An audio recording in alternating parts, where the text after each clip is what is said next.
και ο γαμπρός. Βαρύ. Να χωρίσω με το γαμπρό. Δεν θα ήθελα με τίποτα να πέσω μπροστά στους καλεσμένους. Έχω πέσει σε πρώτο ραντεβού, έχω προσκυνήσει στα 4 και πραγματικά ο άνθρωπος έκλαιγε και εγώ από τα γέλια.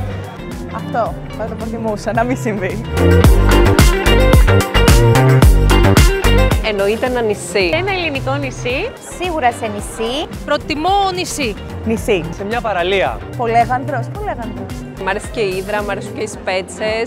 Θα επέλεγα την Ύδρα ή τις Σπέτσες. Σαντορίνη. Σαντορίνη.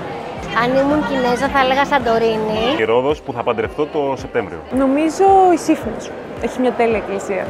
Στην Μήλο. Σε αυτό το νησί το έχω ερωτευτεί. Δηλαδή, άνετα θα παντρευόμουν εκεί. Σε ένα εκκλησάκι λίγο πιο ψηλά και να κατέβει το πάρτι μετά στην παραλία. Χωρίς παπούτσια, να έχουμε και κανένα μαγιό για το βράδυ.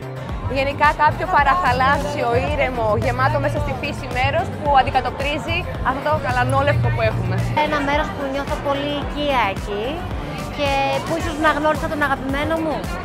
Ένα ξοκλήσι. Αυτό μπορεί να είναι στην Πρέβεζα, μπορεί να είναι στην Κόνιτσα, μπορεί να είναι στη Χαλκιδική, αλλά μπορεί να είναι και σε ένα υπέροχο νησί που αυτό είναι η Αμοργός. Όταν έρθει η στιγμή θα το αποφασίσω.